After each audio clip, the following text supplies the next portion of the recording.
Hello everyone, Gary here. So this is a forecast for Mars's transit through Cancer, sidereal Cancer, and its transit back into sidereal Gemini as it retrogrades for all signs. I don't normally do a all signs video for Mars because it's usually a faster moving planet. I do it for the slower movers like Jupiter and Saturn and the nodes. But in this case, I'm going to do it because it's going retrograde and it's going to spend a lot of time, therefore, in Cancer and in Gemini. And it won't make it out of Cancer actually until next June 2025. So that's 9 months of it going in and out of Cancer from this month, October 2024. It moves in on the 20th of October. And like I said, 9 months later, it finishes. So obviously, it's a good idea to keep an eye on what this is for you, each sign. And without further ado, let's just get into signs, sign by sign. Remember that I use the sidereal signs. So if you're listening to this and you normally use your tropical Western, typically Western chart, then you will have to subtract 23 or 24 degrees from that to arrive at your sidereal sign. So please use your sidereal sign, your rising sign, and or moon sign sidereally for this forecast. It won't work otherwise.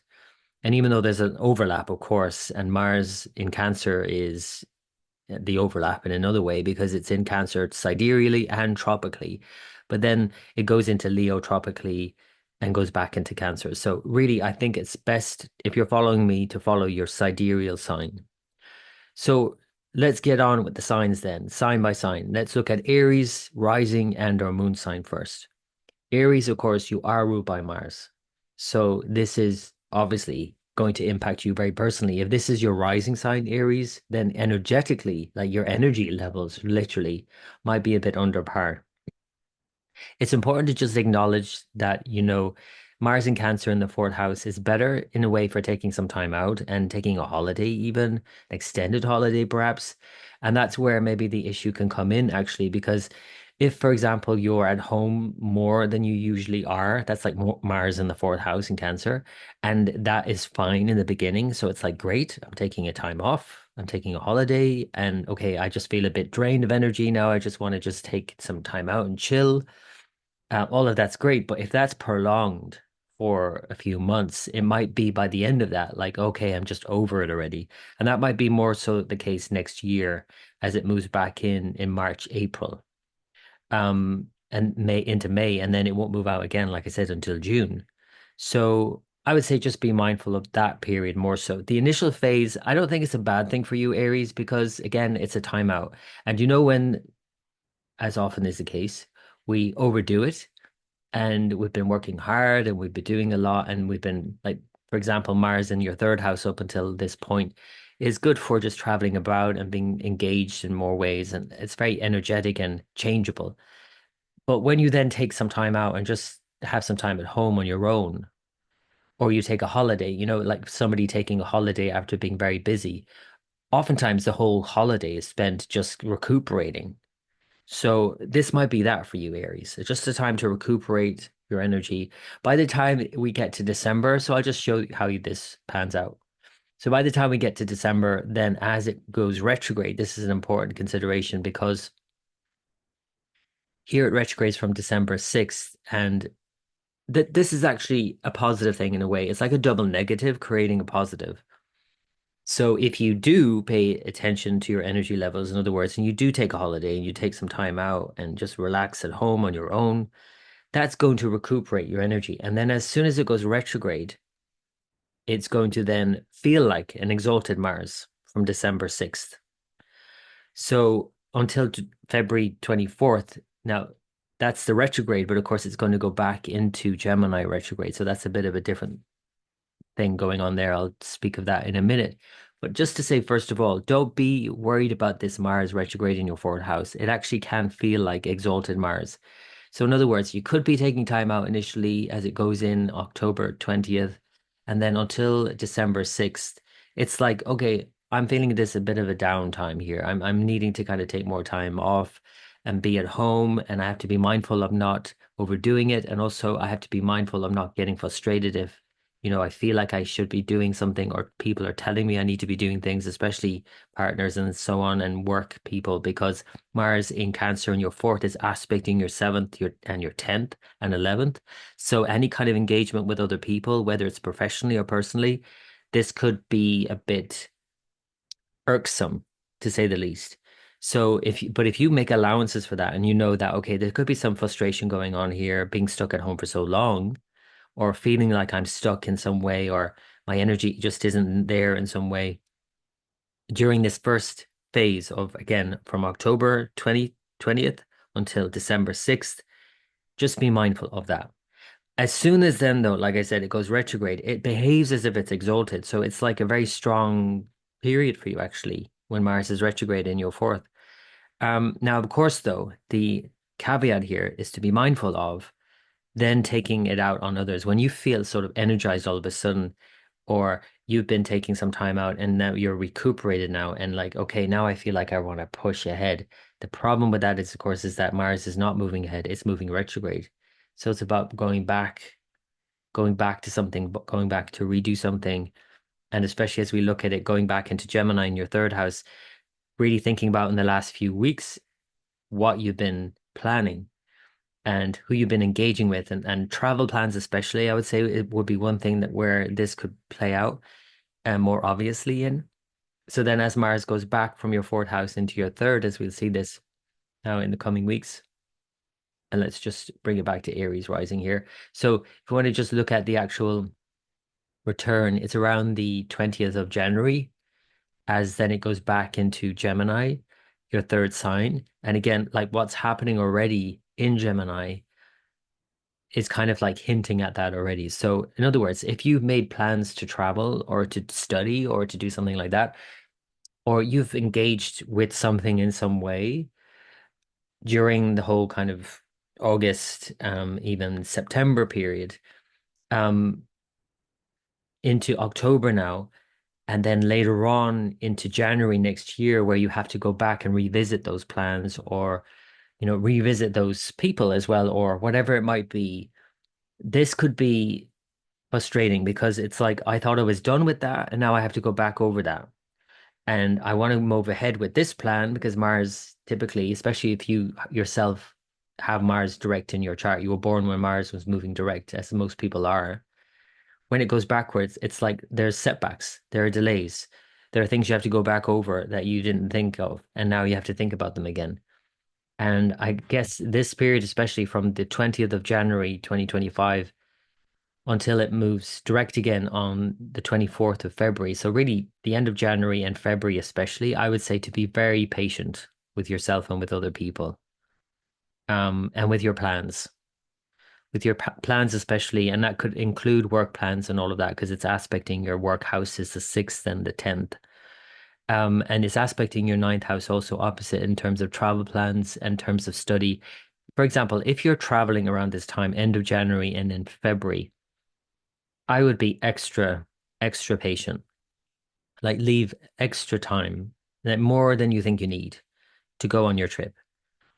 And again, end of January and in February. And I would say overall, and also professionally, just be extra patient, I would say, during this period.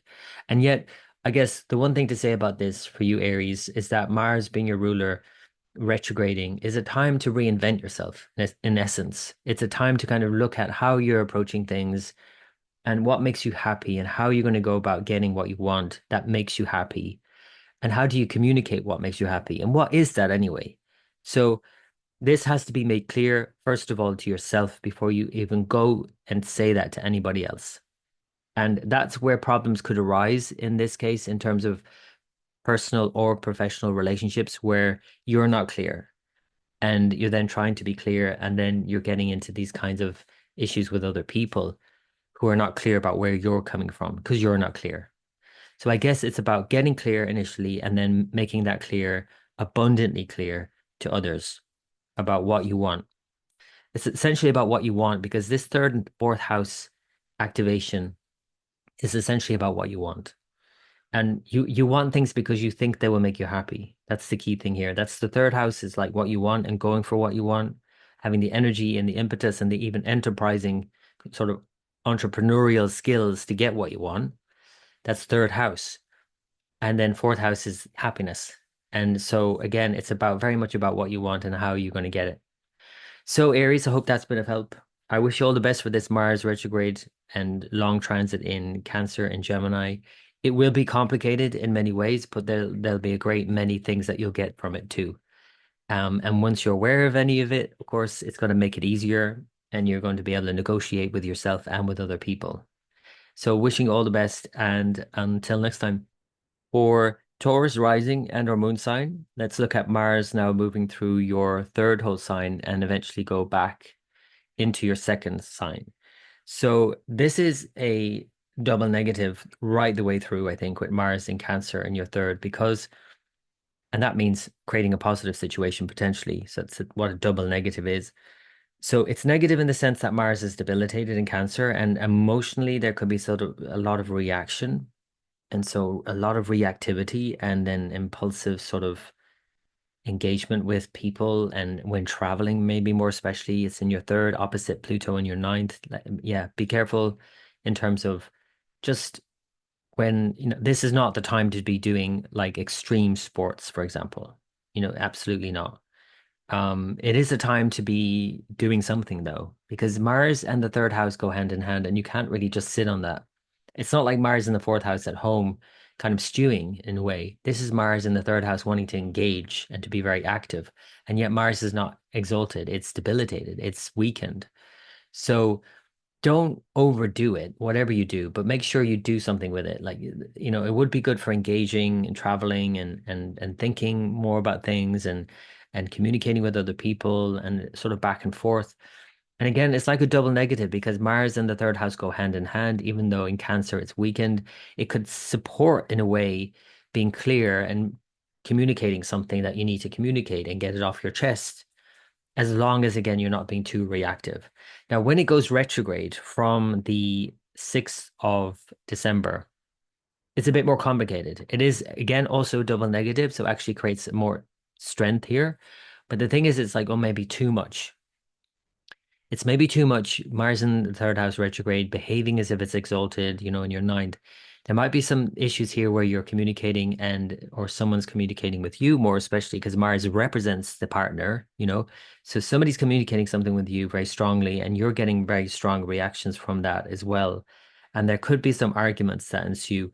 So around now, especially because when we think about what's happening in the world in general, but anytime really you're talking about politics or religion or any of these kinds of things, this could be very reactive. And like hot topics are probably ones to avoid in one way, because I mean, in a general way, why get into these kind of scrapes when, you know, well, I mean, the thing with Mars is, yeah, okay, if you get angry, that's something important there for you to look at. But I would say what I'm trying to say is, like, is it worth getting into these scrapes around sort of politics or religion and things like that, as opposed to things that are more important and personal to you? Yes, you should maybe say what needs to be said in terms of personal relationships and things that are important in that relationship. But like arguing about politics, is that like a good use of the time? I don't know. And anyway, would it not highlight the sort of underlying dynamics of the things that need to be said that aren't being said, right? If you're having an argument about politics or religion, is that not like really cloaking what the real issue is in the relationship? So, in other words, Mars retrograde in the third house, Cancer, is about addressing issues in your relationships and saying what needs to be said without like hitting someone over the head with it, right? Everyone has their beliefs, everyone has their opinions. Third house is very much about opinions, opposite the ninth house, which is about beliefs with Pluto there. There's obviously going to be some power struggles going on here. And, this is just something to be mindful of overall, I would say, throughout this whole phase. But the fact then that it's going back into on the 20th of January, it goes back into your second sign, Gemini, means that you have to revisit something here. Now, this could be around finances or family, the two key things that the second house represents. But it's also about your vision for the future. And we don't often think about the second house in that way, but it's literally how we see things play out in the future. So it's about having a vision for your future. And of course, finances and family play a key role in that, in terms of, okay, and not just family, but like resources. finances, resources, the people, the community, even the support network that I have around me, and the resources and the finances that I have at my disposal, and the relationships now as well with Mars that I have backing me up in order for me to see this thing through.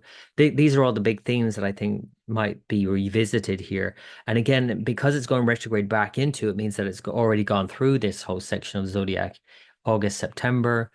You know, this was the period where it went in. So I think there's something to revisit here in terms of your plans, essentially, whether it's financial or around family. And to be patient around this now because it's still retrograde until February 24th. So from January 20th until February 24th, that whole phase requires a lot of patience. Prior to that, prior to January 20th, I mean, Mars was retrograde in Cancer, and that's very strong in many ways. And it's conducive to the third house in a lot of ways. So that's good. But in the second house, it's not so good a match. It's like second house is about stability and security and now Mars is retrograde here and revisiting issues here. So it kind of could create some instability in a way and shake things up and especially in relationships, whether it's a partner or in family, dynamics generally. And if it especially combines both, like finances and family, like you're having arguments about money at home, for example, or in your relationship, you're having arguments about what's valuable to both of you, or again around money too. These could be the issues that crop up that have to be addressed in by the end of January into February. And then as it moves forward again by the end of February, it is a time to move forward with your plans, essentially. But there still is this kind of having to go back over what you've already gone over twice. And now it's the third time, literally going back over this again. It's like, okay, I'm done with this already. And this is where it could get frustrating because then as Mars goes into Cancer for the second time, this is, let me just bring it back to Taurus here. So Mars going back into Cancer, April and May. you know, it's kind of like, okay, I thought we've been there, done that kind of thing. And now it's where you might actually say the thing that you held back on before. Again, with Mars retrograde, there is this kind of maybe biting your lip and not saying the thing that maybe you feel like you need to say. But now, especially as Mars is going back in one last time and then is opposite Pluto again, April, May, things could really come out. And eventually they come out anyway. And try not to let it come out where you're creating situations and arguments. Try and think about it from the outset before it even goes retrograde. What are these things that you need to communicate? What do you need to be clear about? Communication is the key thing with your partners and with people in general. Because Mars is in second and third house for you. So it's all about communication. What are you communicating or what are you not communicating? It could also implicate professional life as well because it's aspecting, influencing your career space. So definitely there could be something there to look at. It could also implicate your children, as well as work routines and all of that because it's aspecting, influencing these things. So thinking about your plans for the future and what you want, that's especially what the third house as well is about and the steps that it's going to take for you to get what you want because Mars in the third house aspects the sixth, the ninth, and the 10th.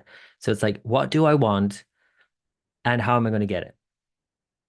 Again, as it goes back into your second sign, then it aspects your fifth and your eighth and ninth. And so, okay, these are the resources that I need, and I need you to show up with your end of the bargain kind of thing.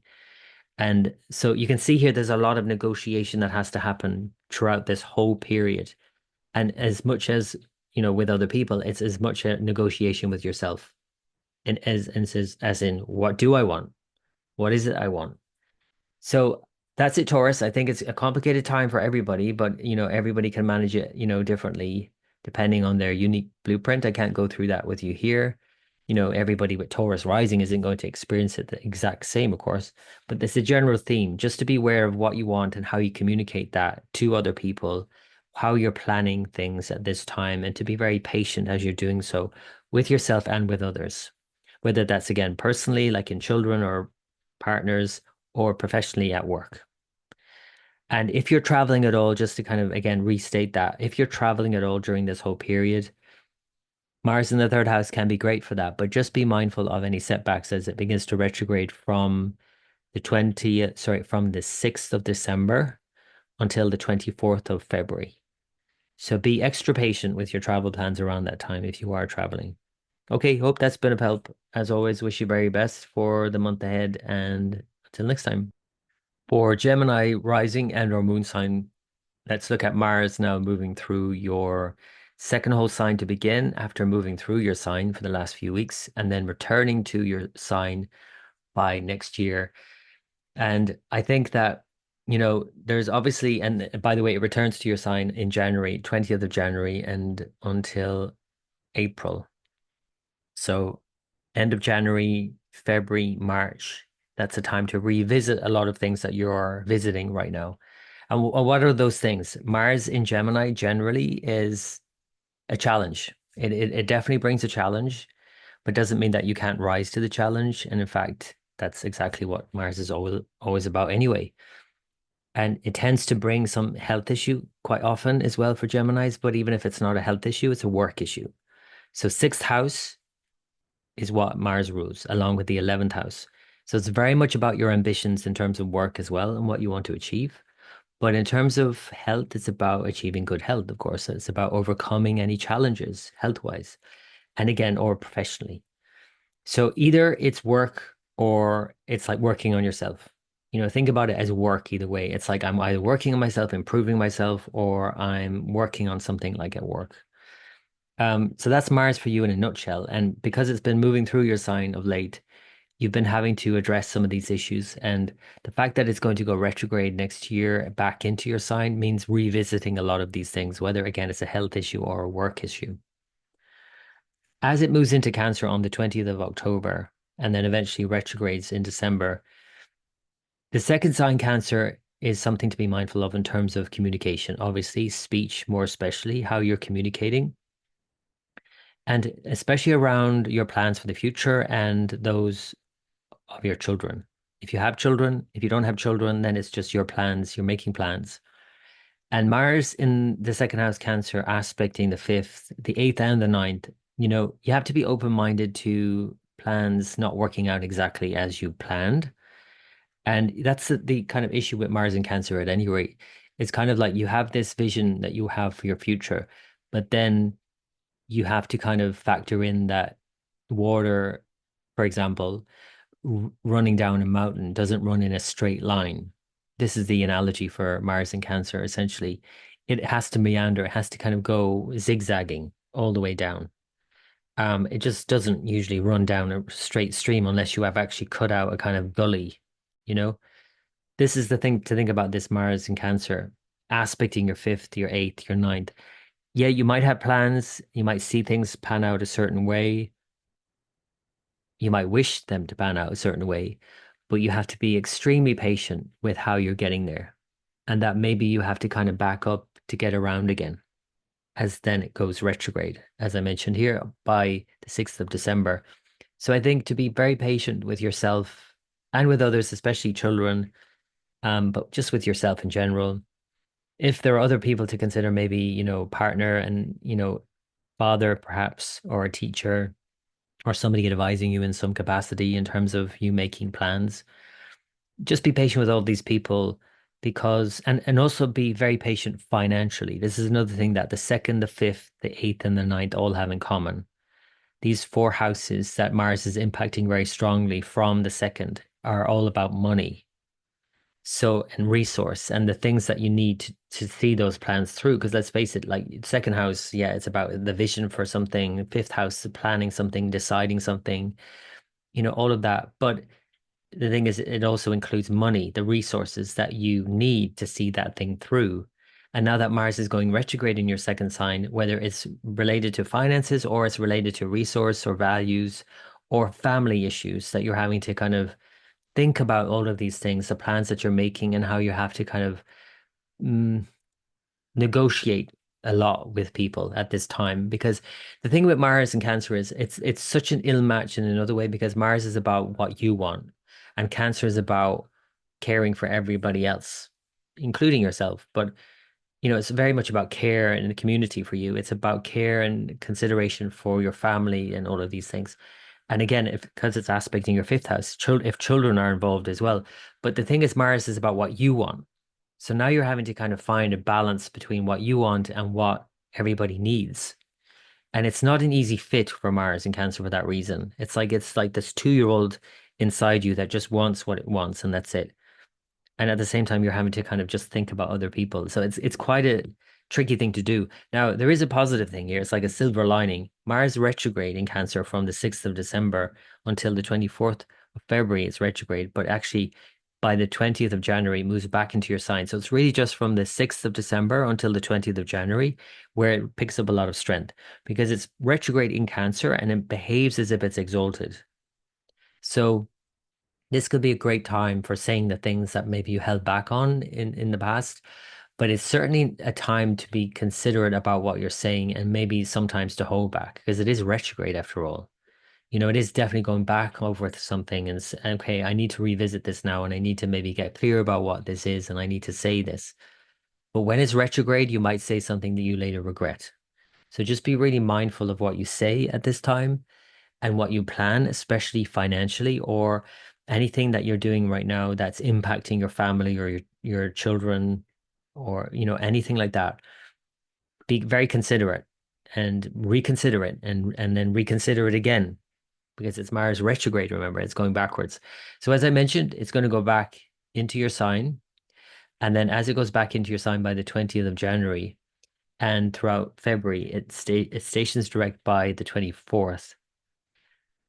As it's doing that in your sign, there's this whole kind of revisiting all the plans that you already had set forth. And whether it's plans around, home life and relationships that are impacted in this case, and especially around work routines and health regimes and all of these things, all of these are implicated. But there's something that has to be revisited from the 20th of January and in February because of this. And you might have to go back to the drawing board in a sense and redo something and deal with something for once and for all. As it starts to move forward by the 24th of February, things can move forward. You can move forward with your plans. And then again, as it moves into your second sign again in April, I think this is a great time to, you know, move forward, literally. And by the 2nd of April or so, this is the time to plan ahead more again and see that vision through, that vision that you had way back when, like really right now and prior to this period in August, September into October 2024. By April after the winter, but then by April and May, this is like, okay, now I can see the way forward and how I can implement this thing. I can see how I can move forward now. It's still maybe slow in the coming, and to be very patient with yourself at this point because initially with Mars and Cancer it's like, oh, I can put up with this for a while, but after a while and literally 9 months later it's still in Cancer. It doesn't make it out until June of 2025. You have to obviously be very mindful of that and patient with yourself and with other people. um Again, family, kids, partner and all of that, and your plans around what you want to do here, because there's something that you do want to do. And that's the thing to be mindful of, that you have to find a space for that too, and not just consider other people. Because if you're only considering other people the whole while and you forget about your own needs, that will simmer up to the surface at one point, and then it's going to be like exploding out onto the scene saying, okay, what about me? And then you're going to have like an argument and say something that you later regret. So instead of doing that, perhaps just think about yourself in the mix, essentially. That's what I would say, Gemini.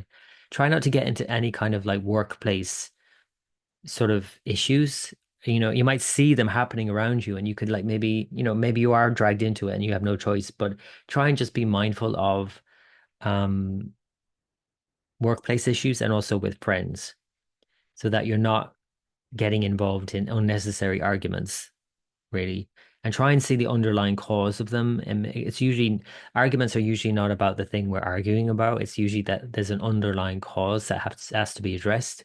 And we could argue about who did the dishes last, but like, it's not about the dishes, is it?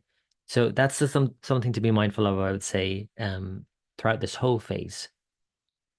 And yeah, and if you're mindful of it, then you can manage it better. And use this time to get clear about your vision for the future. for your future as well as for your family's future and your children, or your plans for the future in general.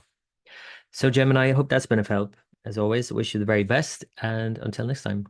For Cancer rising and or moon sign, Mars is moving into your sign, of course, Cancer. So you're going to feel this strongly. And you are probably one of the few signs that is likely to benefit more from this. Now, that isn't to say that it's not going to be challenging. It's going to challenge you. It challenges you to to get out of your comfort zone. Essentially, Mars in Cancer is about getting out of your comfort zone. And somebody, some situation, whether it's a professional thing, whether it's a personal thing, whether it's your child or children, if you have children, someone or something is going to push you out of your comfort zone. And I think, when you think about children themselves, it's like they really do kind of bring people out of themselves a lot more. And, Cancer is all about that anyway. It's all about it's all about caring for other people, mothering other people usually. In this case, if the child is implicated here with Mars in your first sign, you're having to maybe think about that. Again, if you have children or even if you don't have children, it's about your plans for the future. It's also your 10th Lord though, so such an important planet for you, Mars, that it's all, in terms of the action you're taking, whether it's, any way implicating people at work, a boss at work, any kind of thing like that, any kind of work endeavors and planning your future and professional life, especially, I think there could be something to address here with Mars and Cancer. Now, again, it's challenging you initially to get out of your comfort zone, but then it's also maybe challenging you to go back to the drawing board because Mars will eventually go retrograde and then move back into your 12th sign, into Gemini, where it begins, the whole kind of phase of the retrograde. And so in the last few weeks, in August and September 2024 into October, just notice the plans that you've perhaps been dwelling on, the things you've been thinking about, and perhaps what you want, and how to get what you want, and the steps that are required in getting what you want, and the resource and the people that you need to get what you want. These are all probably things that have been simmering under the surface of things.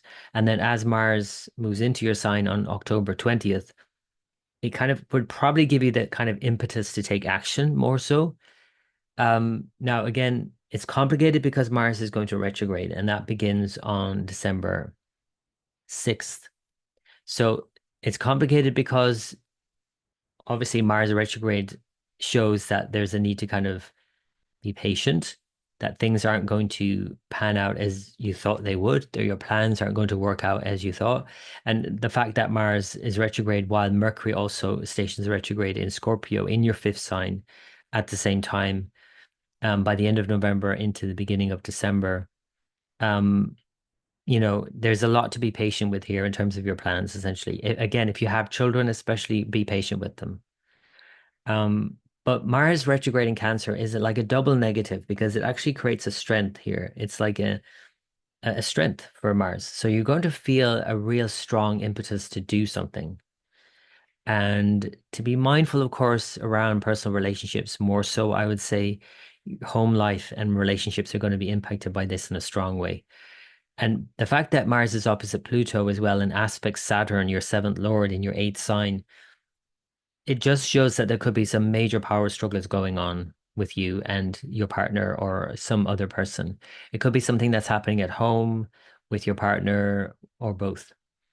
And, with your parents, for example, and stuff like that. Or again, even with a boss at work, you could just think about all of these things, sort of professional things being brought home and issues being brought home or home issues being brought into the workplace as well. This could really play out in ways that are challenging. But again, Mars, its whole thing is about challenging you so that you can rise to the challenge. And again, it's pushing you way out of your comfort zone, this Mars. I mean, Mars usually does anyway, but it's not as intense as this.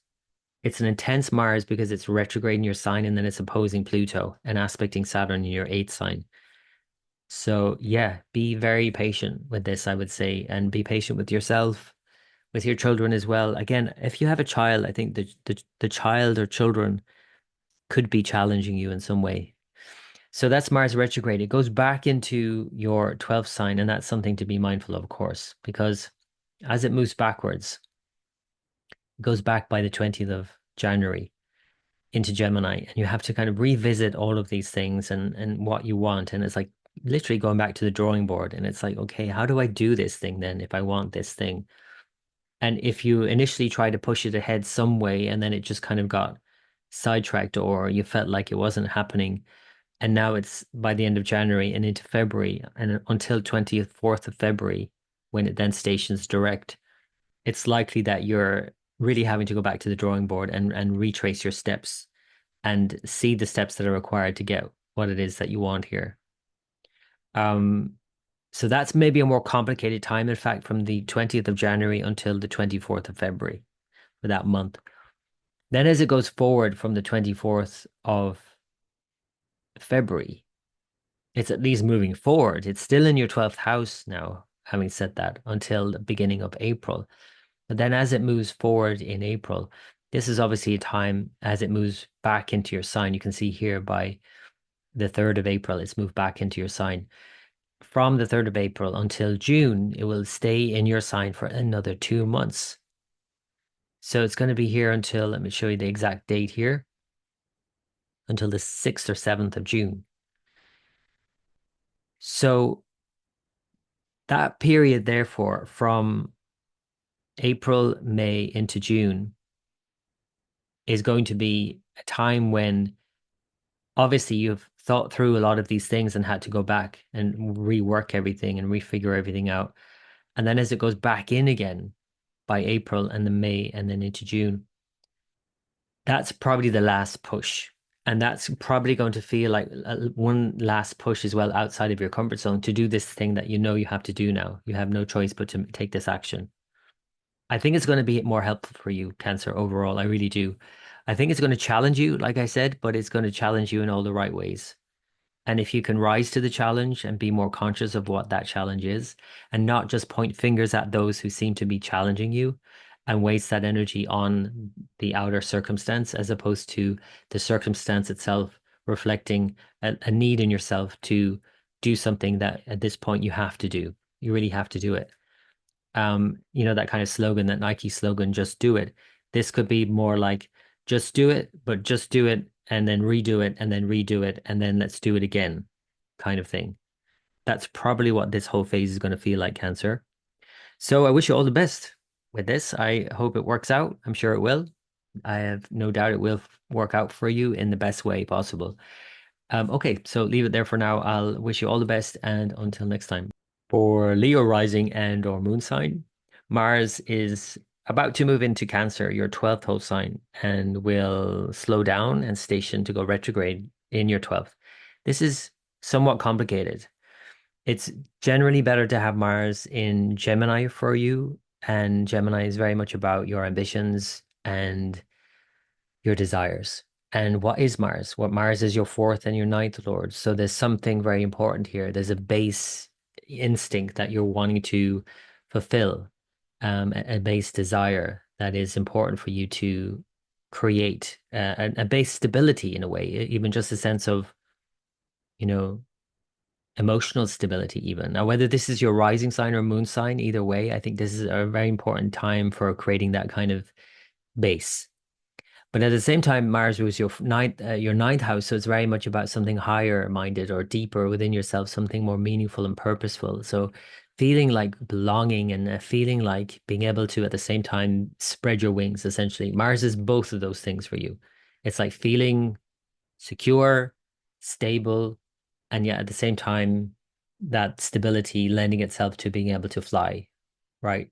And so the most obvious expression of this for most Leos is stability with real estate. Usually Leos are very lucky, fortunate. That's ninth house. With real estate, that's fourth house. So having got kind of like home life that is secure and sorted is such an important part of being a Leo, essentially. But of course, now that Mars is moving into Cancer, your 12th whole sign, there's something that you have to let go of. There's something that has to be sacrificed, or something, some even just a notion, a belief even of something that has to be let go of in order for you to be able to move forward eventually with your plans around this. Now, if your parents are still alive, they could be implicated in this in a big way. And the most obvious, again, example of this is parents like passing on perhaps and leaving, you know, real estate. I'm not saying that your parents are going to pass, by the way. That's not what I'm saying. I'm saying that if they've already passed and that is an issue, or you're dealing with some sort of issue around home life and your mother and father are implicated in some way, you're going to have to be really patient with them if they're still alive, because there could be a lot of frustration that crops up here. Fourth and ninth Lord in the 12th house Cancer is generally frustrating. Generally, Mars in the 12th house, I call it the shoot yourself in the foot type of transit, where you say or do something that you really didn't consciously want to say or do. um, and again, now Mars is going to go retrograde in your 12th sign. So I'll show you that from December 6th. This is likely quite frustrating because it's already irksome in the 12th house. 12th house Cancer, even more. But then it goes retrograde. So now your plans are put on hold from December 6th. And as that happens, again, try and be patient with your parents or with whoever, or those people at home, or with a teacher if you're in studies. That's ninth house as well. But try and be patient with all of these people and with yourself. Try and negotiate with yourself and try not to be too impatient with your plans moving forward. If you're traveling at all, the most obvious expression of this Mars for you in the 12th house is travel plans. I would just be extra mindful of that around the 6th of December. And it's not to say don't travel, because in a way, this configuration kind of reflects the need to kind of go away. But just practically, I mean, around the 6th of December, try not to have too complicated an itinerary, put it that way, and try and leave extra time to make your flights and all of that, all of those kinds of technical stuff.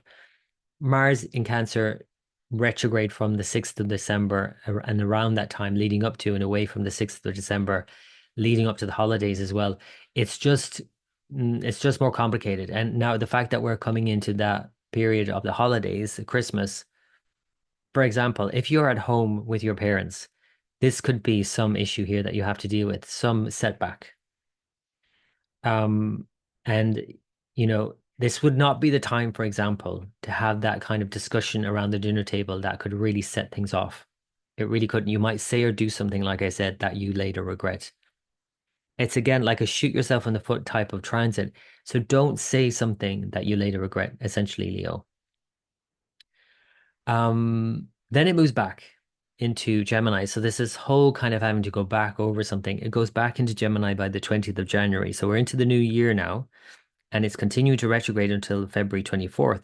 So although it picked up a lot of strength in a way, and this is why you have to be so careful from December 6th right through the holidays into January, because although it's in Cancer and debilitated in Cancer, it's retrograde, like behaving as if it's exalted, behaving as if it's like, I'm going to say what I want to say. And, you're feeling very worked up in another way.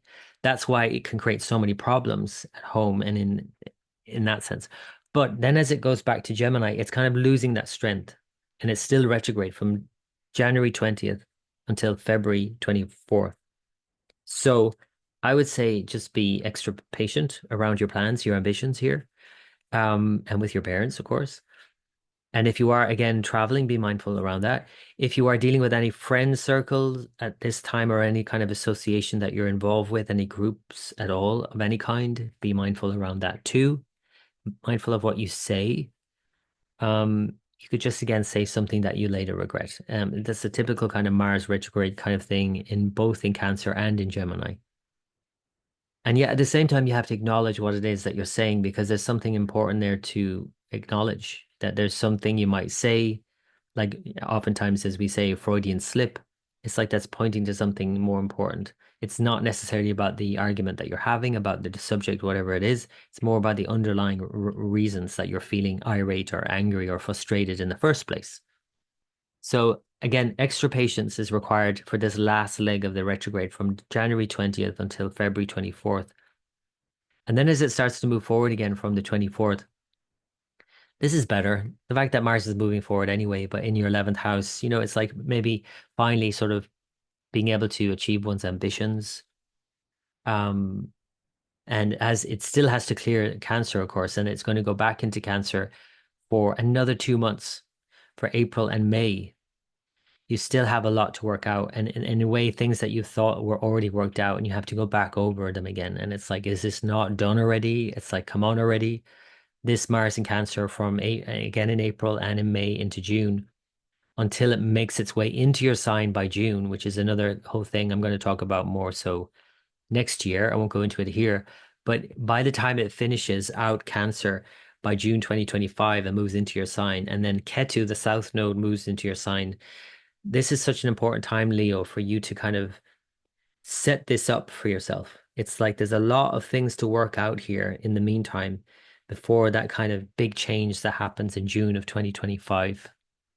I think it's going to be a very empowering time for you, and at the same time, a big change for you. Massive changes coming in June of 2025 for you, Leo. So all of this, in other words, all of this frustration, all of this setback, all of these plans that maybe have to be put on the back burner, and the frustration that you're feeling is leading to this breakthrough by June of 2025. And if you can remind yourself of that throughout the retrograde of Mars and try not to get so bogged down in it and pent up about it, there's many things you can do at this time, including, looking at your own self and your own reactions and looking at what it is that you want here actually. Why am I getting so worked up? What is it that's important to me? So important to me that I would actually, argue um about it, or do whatever, just notice your reactions more than anything, as opposed to getting reactive about it itself. You're going to react the way you're going to react, and that's the way it is. But if you just take a step back and notice those reactions, why did I react that strongly to that thing? What's so important? That's going to be a better use of this time, I think. And the reason I say this, by the way, is that Mars in the 12th house overall in Cancer is just not very visible. It's like you're saying and doing things that aren't very clear why you're saying do or doing them. And it's just helpful to go within and to you maybe use your dreams as well and keep a dream journal, I would say, during this period. It would be very insightful. But just try and see what's bubbling up to the surface from your subconscious as much as you can. And that will help guide you in a way in what actions that need to be taken. Powerful time for you, Leo. Absolutely most powerful time, but it's very complicated. It's a complicated time as it is for all signs. I hope that's been of help. As always, I wish you the very best, and until next time. For Virgo rising and our moon sign. So Virgo, Mars is moving into your 11th house sign in Cancer and in its fall in a house that's all about your ambitions and your goals and aspirations. And as it moves into Cancer, though it powerfully ignites that in many ways and opposes Pluto in your fifth sign. So it's very much about your plans for your future, your big ambitions, your big desires. It's a bit frustrated because Mars in Cancer isn't as clear about how to get from A to B in a straight line. There is no straight lines in Cancer, really. It's all about flowing this way and that way. And the analogy that's often used is that water moving down a mountain doesn't move in one straight line. It kind of meanders, zigzags all the way down. And this is what this is going to feel like in many ways, I would say, for you, Virgo, that there could be some plan, some ambition that you would like to see through, but you're going to have to be very open-minded as to how you get there. And that there is a sort of circuitous route around, and it's not a straightforward A to B route, essentially. There might be some power struggles that ensue, especially in terms of, friends, circles, and groups that you associate with, as well as if you have children, there could be some issues going on here as well, because you're having to address their needs and the changes that are happening for them personally. But even if you don't have children, this could be a time for just, negotiating with your own self. Like, okay, I have this thing I would love to do, but how am I going to do it? How am I going to get there? And there probably is going to be a lot of kind of negotiation with yourself and with others that has to take place at this time, and understanding the steps that is required in order for you to get to where you want to go.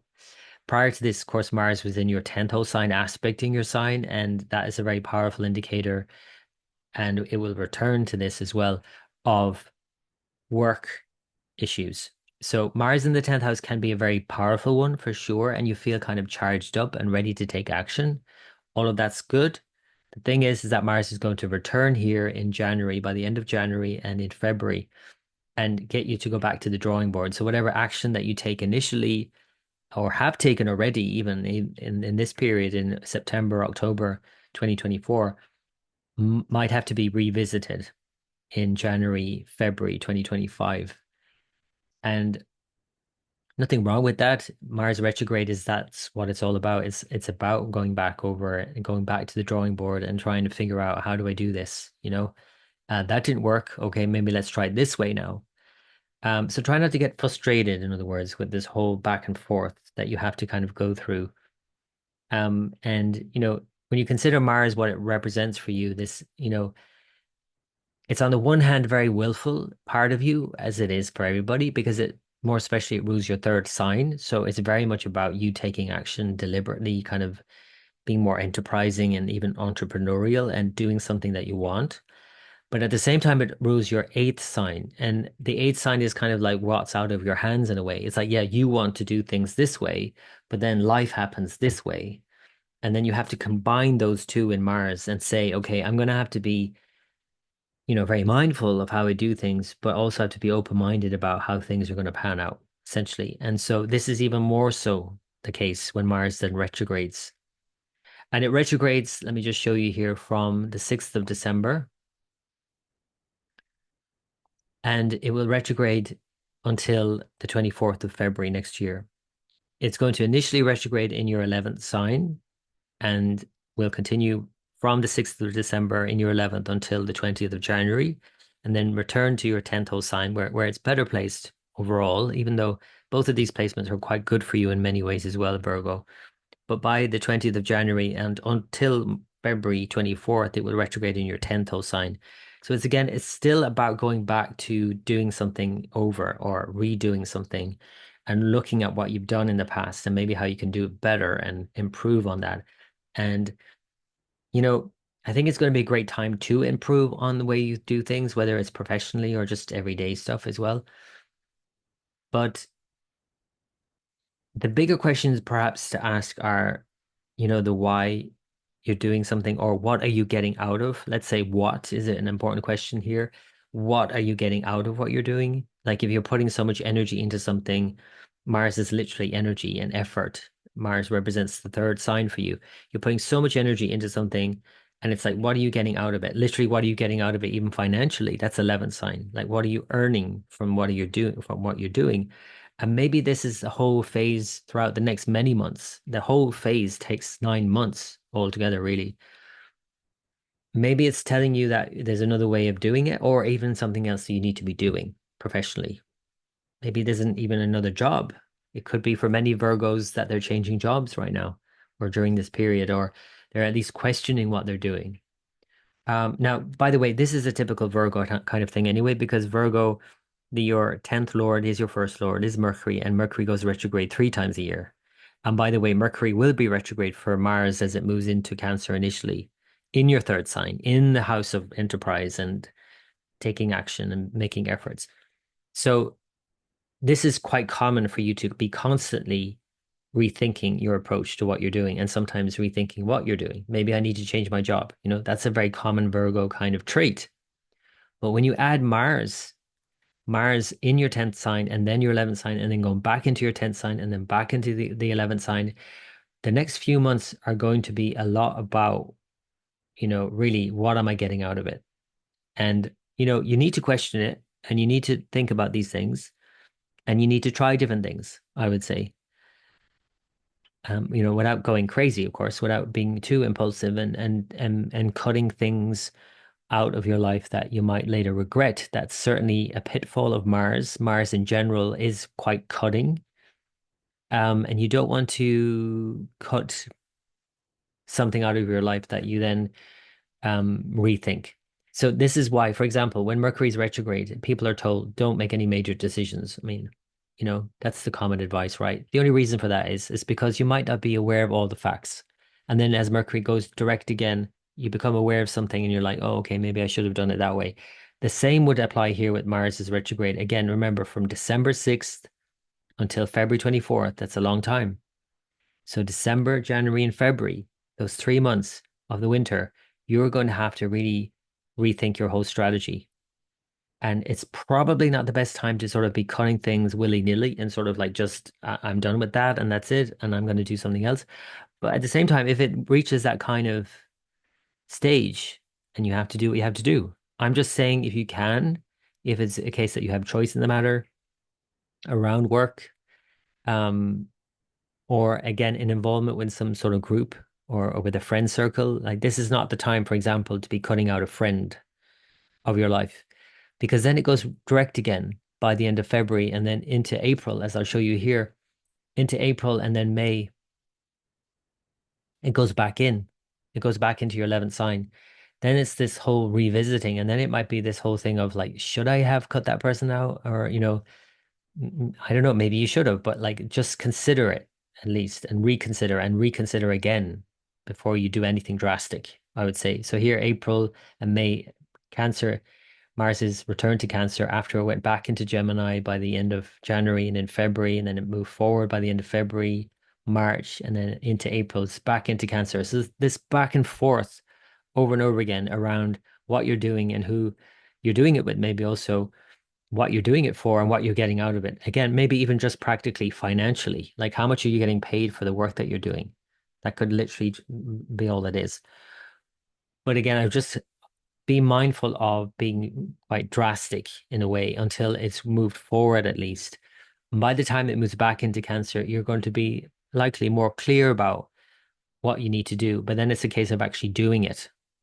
This is where the last stage of Mars's transit through Cancer in April and May and into beginning of June might be a challenge in terms of just doing what you need to do, whatever about you feel about it. This is one of the issues with Mars and Cancer. It's not about how you're feeling, it's about what you need to do.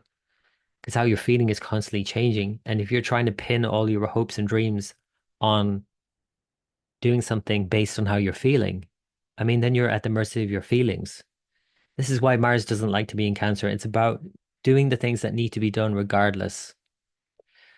So you will work it all out, of course, Virgo. All of this will be worked out for you, even if you don't consciously participate in the process.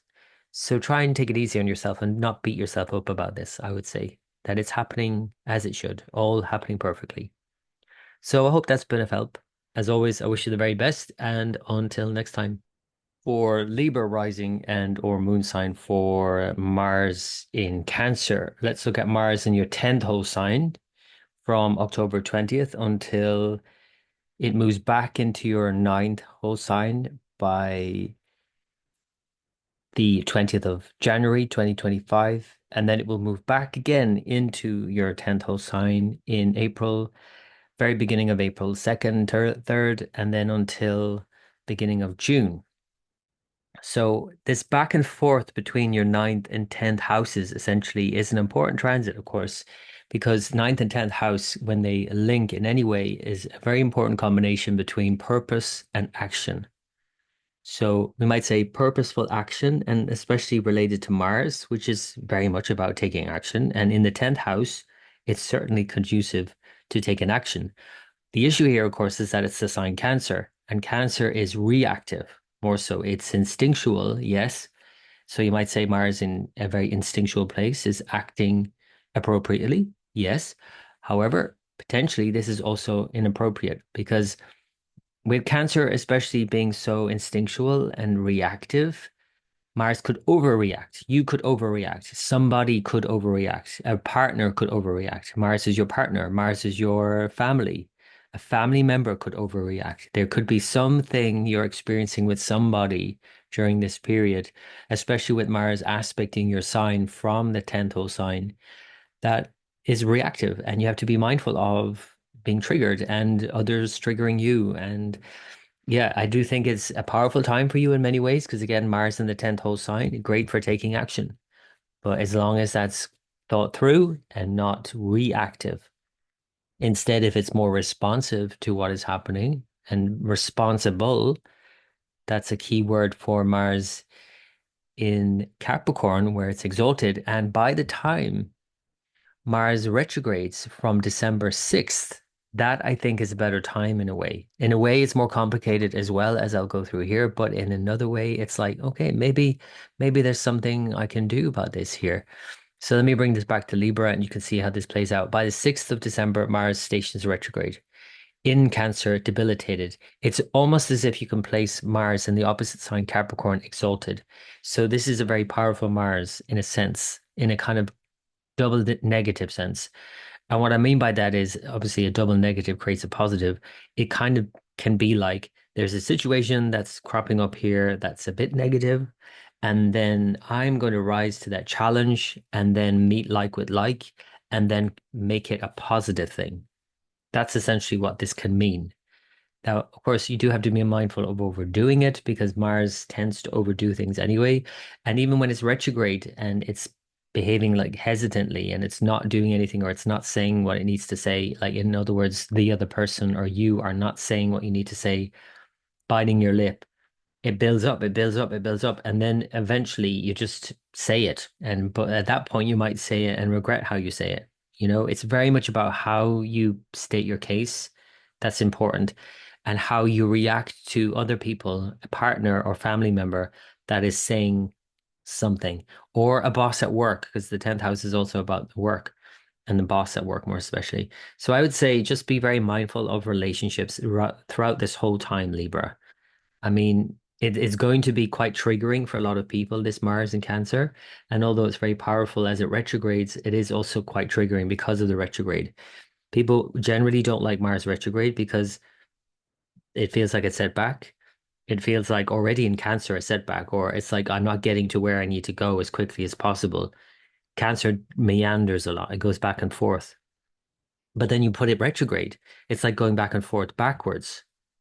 So you're unlikely to be very clear about how to move forward at this point, especially in terms of relationships and also in at work relationships as well, but in work as well overall. So not just about your relationships and your family life, your personal life, but also the relationships you have at work and in your work.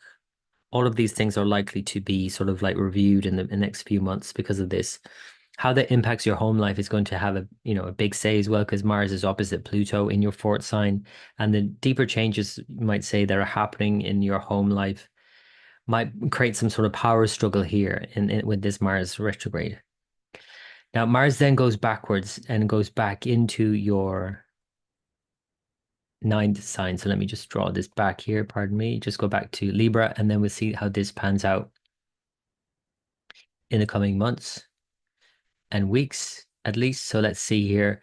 Mars going back into Gemini, your ninth house sign by the 20th of January until it stations direct then on the 24th of February and then finally makes it out of Gemini on the 1st or the 2nd or 3rd of April.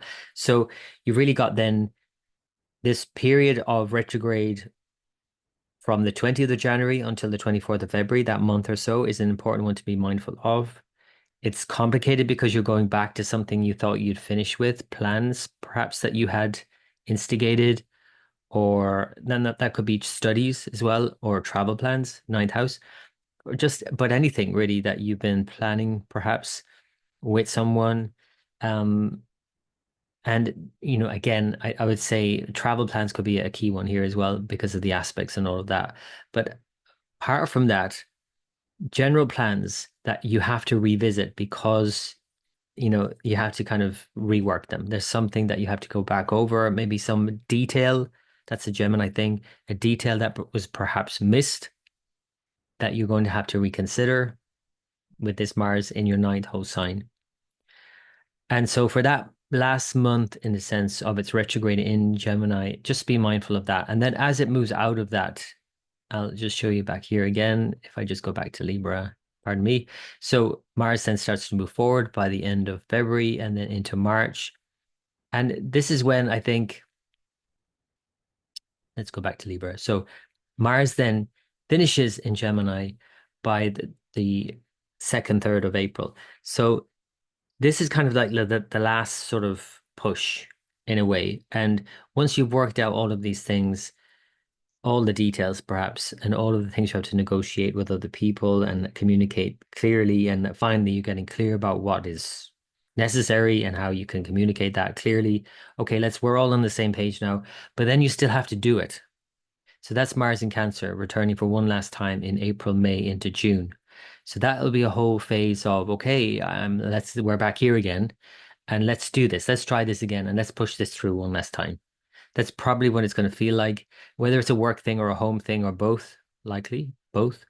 And it has a very profound effect on you because of all of the aspects and your future plans. It has a profound effect on your children if you have any. This Mars in the 10th sign is aspecting your fourth and fifth, as well as your first sign. So there's a big, powerful impact on you personally, even though it might seem like it's all professional. And of course, isn't that the way it goes? Professional life has such a profound impact on our personal life and vice versa. So you're probably going to feel this throughout this whole Mars retrograde over many months of this back and forth personally and professionally. And so just to be mindful of that, I suppose, as well, if you are like taking your work problems home with you, or if you're taking your home issues to work, these kinds of things have to be kind of balanced out, and the power struggles that are likely to ensue between you and maybe someone else, maybe again another person at work, or you and your partner, or there's just some things underneath the surface of things that have to be considered here, some powerful dynamics that have been worked out even if you don't even speak of them ever. This is the Pluto Mars opposition essentially. And then again, like I said, by June, the first week of June, and actually well into June, if I just show you this again, it was going to take a while for, let me go back, sorry, to Libra. It's going to take a while for Mars to make it out. And it will be by, yeah, about the 7th, 6th or 7th of June. So, yeah, this is a time to be mindful of until then, and any plans that you have, and how you're going to implement those plans, and how this Mars in Cancer starting on October 20th is not a straight route. It's just not a straight line from A to B at all. And so, even though there's something important here that you want to achieve, it's not going to be a straight route. If you can consider that and reconsider your path and how to get from A to B, and allow it to meander somewhat in Cancer. And because those, even thinking about it in that way, those meanderings are not for nothing. They are going to give you a more nuanced approach to how you're doing things. And if it were to, impact you or your children, your home life, work life, um, try thinking about that more. So it's not necessarily the best way to go forward right now, as in move forward from A to B as quickly as possible. It's better to think about moving back and forth a bit, and also back side to side a bit, and try this and try that a bit, I would say, in the next few months, and almost like reinvent how you do things. So that's it, Libra. It's a complicated time for sure, but I think it's a very powerful time to reinvent yourself, and or reinvent your relationships, especially, and those at work, and how you're doing things at work, and maybe even the work that you do. Who knows? So anyway, I hope that's been of help. As always, I wish you the very best, and until next time. For Scorpio rising and or moon sign, so Scorpio, obviously Mars, your ruler moving into Cancer, its fallen sign, is an important time to be mindful of. It's not necessarily bad. It's just a time to perhaps take some time out, and that could be through travel and or study, perhaps, or both. I mean, both would be ideal actually if you're like going away on a holiday, taking a few books with you just to kind of get your mind into a different, you know, headspace, essentially. Of course, there are caveats and pitfalls to be mindful of here, because Mars is debilitated. It is your ruler in its weakest place. So, for example, I mean, this happens quite a lot with people where they just work themselves to the bone, or just stress themselves out, and then have to take a holiday, and then they spend the whole 2 weeks of the holiday just lying around in bed or on the beach. I mean, nothing wrong with that.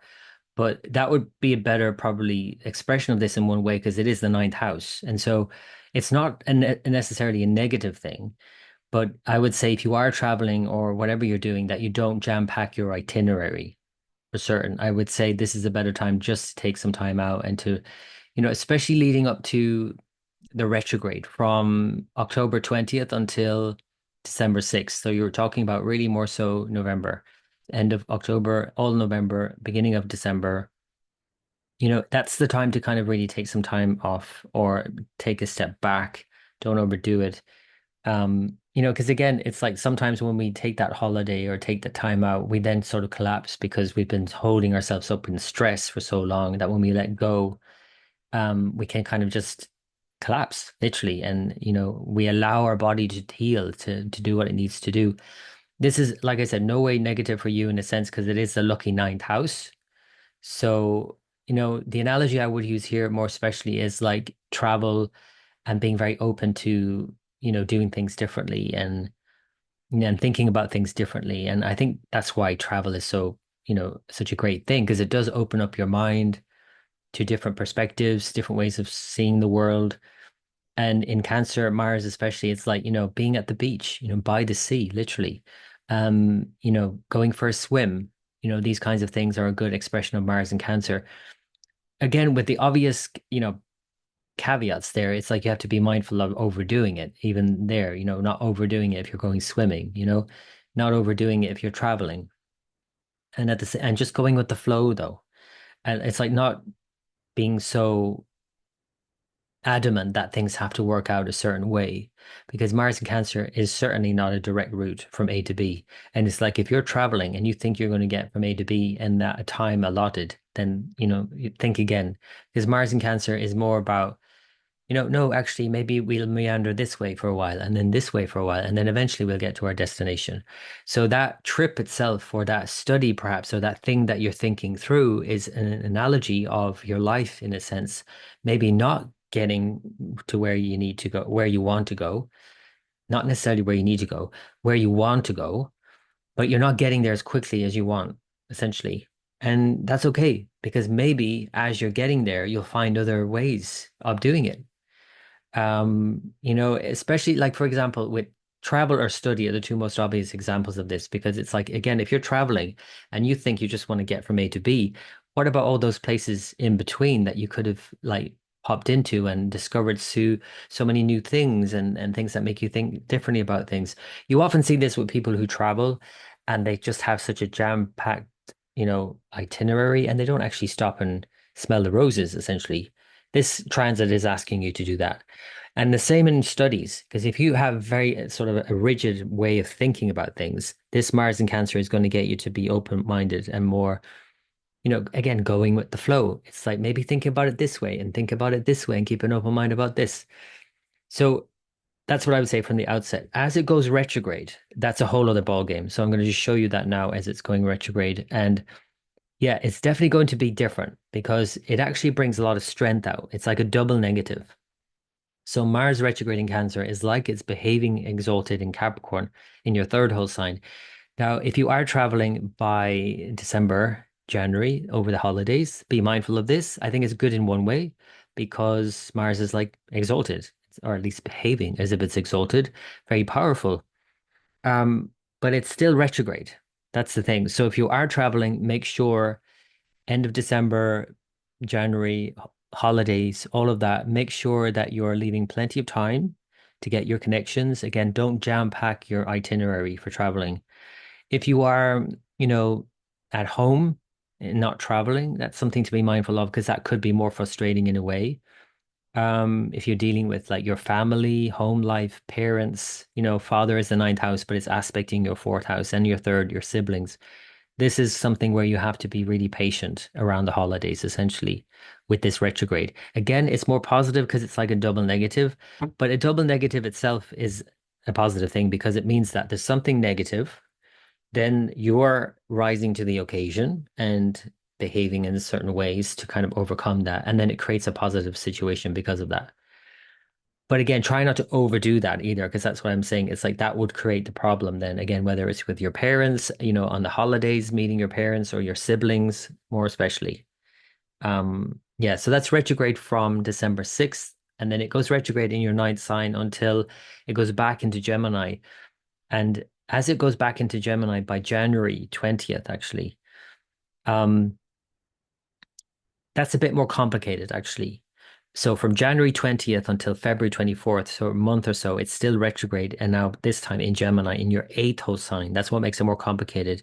There are some things with the eighth house that with Mars combined and retrograde Mars combined is especially complicated because it's certainly to do with joint resources and finances and family matters and things like that into the end of January and February. There might be some delays. There might be this having to go back to the drawing board. There might have been some details that were missed for plans that you were making prior, like even right now in 2024, September, October 2024. And you're having to go back over these now again, and it may be frustrating to do that to get it right. But I think this is what this whole February period might be about, end of January and into February.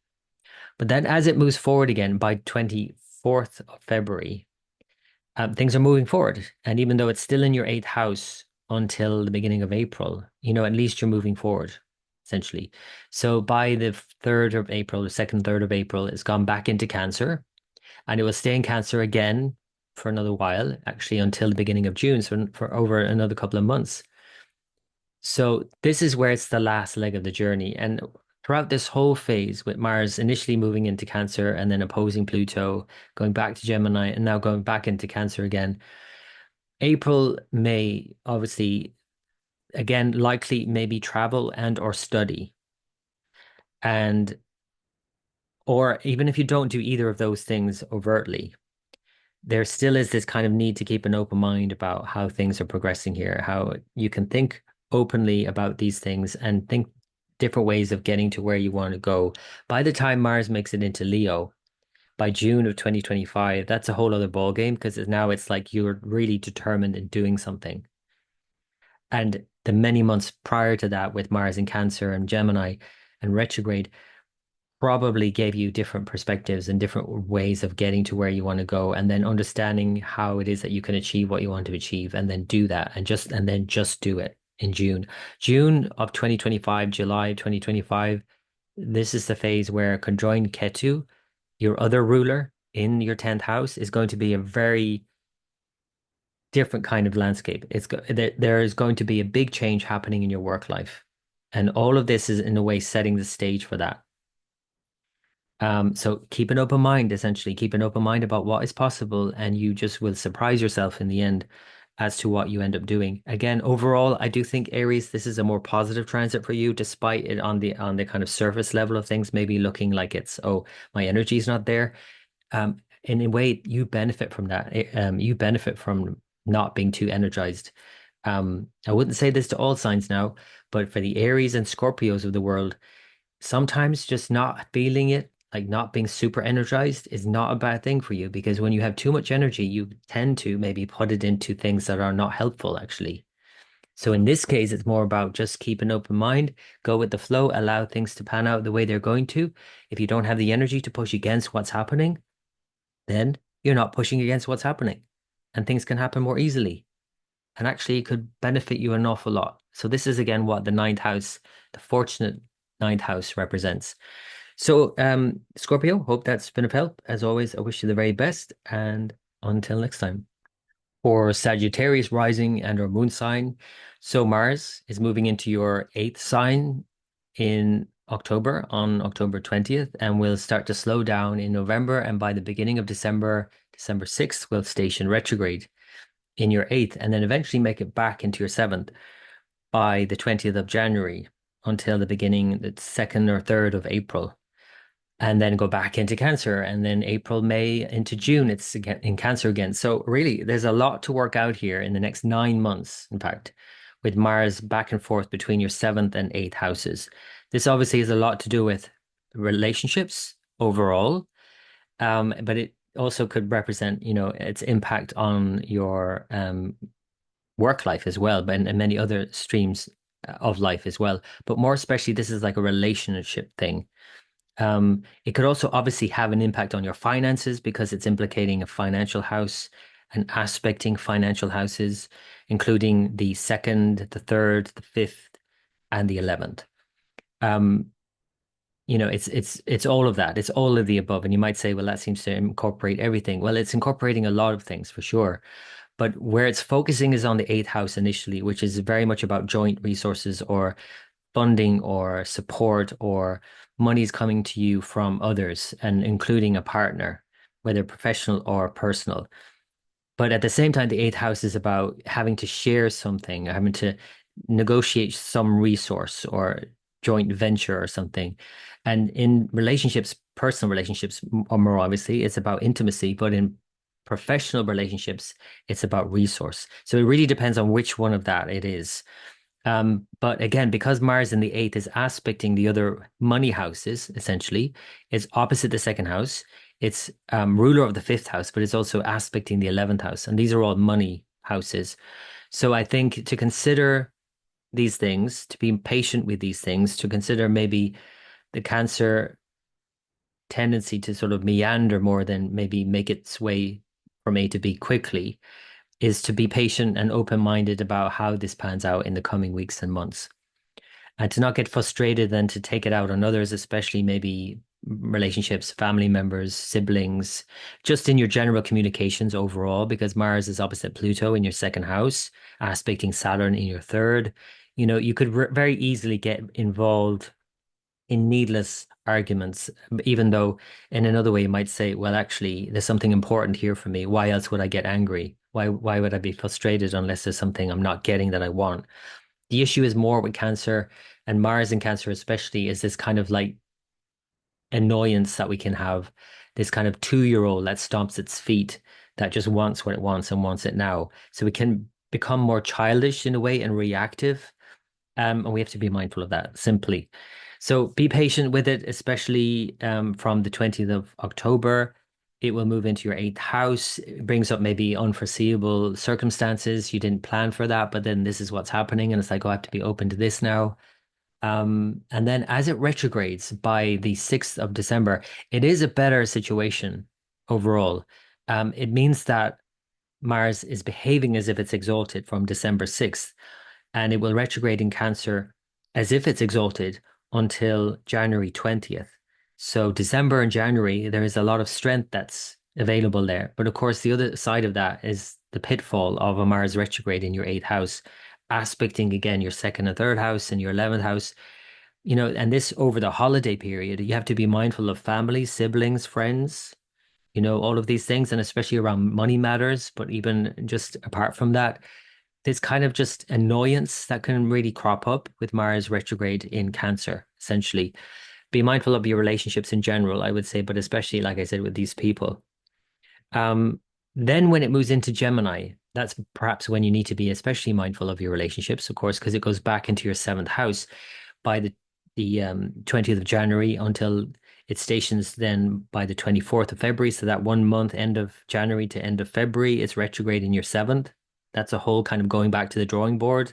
How do I engage with you? Now, if you have children, this is probably more obviously going to play out for you with them because there's going to be some back and forth with them and having to negotiate with them and all their energy and what they want. But even if you don't have children, the fifth house represents like plans for your future, and you always have to negotiate with yourself before you do that with other people, because the fifth lord is the 12th lord. So whatever it is that you want in life, there's always like something to negotiate, something to sacrifice as well, perhaps, in order for you to get what you want. And with Mars then moving back and forth between your seventh and eighth, you're having to negotiate with someone else or some other entity, even just. So with Mars retrograde again in your eighth, that is itself complicated. But then as it moves back into your seventh house, you're again having to be very patient with the other, whoever the other is in any instance. It then starts to station by the 24th of February and start to move forward at least. So things are now moving forward. Your plans, in other words, can move forward. And you will be making plans, I imagine, more so by the end of February 2025. It then will move forward and go back into Cancer yet again, and it will do so by the beginning of April. And so all of April, all of May, and into the first week of June, it's in your eighth house again. So that's kind of like, okay, going back here where I thought I've done what I've done, and that's it. And you're having to kind of experience that one last push through Cancer, through some sort of uncertainty in a way. There could be some sort of typical Cancerian sort of back and forth. And, at least it's not moving backwards now. Back and forth, I mean, though, it may be more so side to side. This is like Mars and Cancer. It's like, okay, I want to get to there, but I'm going to have to kind of go back over here a bit and then go over here, like side to side, just like the crab. That's why Mars doesn't like Cancer generally. In other words, our willful side of us wants to get what it wants to get and get it yesterday. And in Cancer, we have to kind of negotiate with ourselves and with the tides. In other words, we have to just say that, okay, it's not going to go straight forward for me. It's going to be like, okay, this way and that way, and then this way and that way. And then eventually I get to where I want to go. And by the time it reaches Leo by June of 2025 and conjoins Ketu, the south node of the moon, which has then finished in your 10th house, there will be a new vista opening up for you. There'll be more possibility, potential here of things. And if you changing the way you see things more than anything, which is the most important thing, changing your view of things, which I think all of the prior months of Mars retrograde in Cancer and Gemini has perhaps led to, not perhaps, but certainly has led to. And that might mean, having to kind of keep an open mind about, how you're engaging with your plans and the things you would love to do, you would dearly love to do, and the resource that is required in order for you to see that through. And so keep an open mind about it, because I do think that by the time we reach June 2025, again, things will open up completely and offer you a whole new approach. And in the meantime, you just had to be patient and mindful of not overdoing it, pushing against the current that is pushing back or pushing you in some other direction for a while, and to try and let go and go with the flow a little bit more. That's the challenge I think this Mars is going to set forward for you. It's just to go with the flow. And that's, you might say, the case for all signs. It is indeed, but anyone with Mars in the eighth sign, there's a little bit more, kind of like with Leo in the 12th, there's a little bit more need for kind of letting go into the unknown, the uncertainty of it all, and opening your mind to other possibilities that you perhaps are too blinkered about in one way, and that this is kind of like allowing you to take off the blinkers in some way.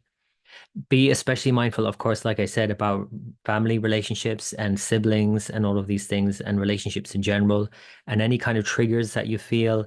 Just take a step back from being overreactive. And if you do react strongly, just take a step back from that itself. Why did I react so strongly to that? What is the threat here?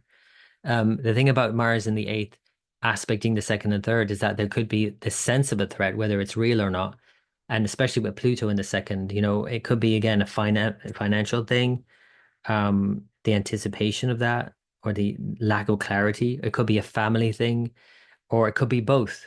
Family and finances are intricately connected, of course. So just notice though the reaction and how strong that is, and does it warrant that kind of reaction? The thing with Mars and Cancer is that sometimes it can be disproportionate to the actual whatever's happening. So, Sagittarius, I hope that's been of help. As always, I wish you the very best for the month ahead, and until next time. For Capricorn rising and or moon sign, Mars is about to move into your seventh whole sign on October 20th and will slow down in November into the beginning of December. And by December 6th, it will begin to retrograde, move backwards from your perspective. It's moving back through the sign until the new year, until January 20th. And then we'll move back into Gemini, revisit plans there, day-to-day stuff in Gemini, the sixth house, before finally moving on in 2025 by the beginning of April. So April, May into the beginning of June as it revisits your seventh sign.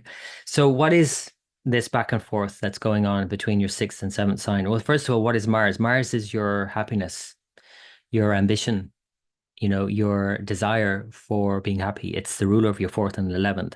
So Capricorn, you are obviously ambitiously seeking that all the time. It's like, you want that stability always in life and you're always striving for it.